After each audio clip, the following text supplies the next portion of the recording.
Hi there. Today, our topic is about a case study, vending machine at restaurants in Japan. Let's discuss from internal control perspective. From the control point of view, what do you think a vending machine in Japan are good at? At the start, vending machines are for buying cigarettes and drinks. Then, vending machines also appear at restaurants. Customer needs to buy their selected food and pay at the machine before placing order to the kitchen.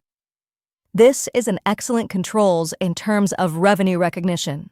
All revenue are being captured at the machine and completeness can be ensured.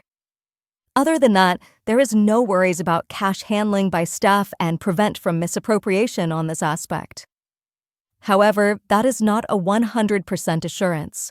Other controls that need to be in place as well to prevent misappropriations from other direction. Management needs to monitor material or food consumption, inventory balances. Controls such as food consumption analysis versus revenue earned, inventory count, installation of surveillance camera may need to be in place as secondary control. On the upfront, the owners need to consider the big investments when installing these machines versus the secured control measures that go along with it. That is something management may need to consider. Thanks for your time in watching this episode.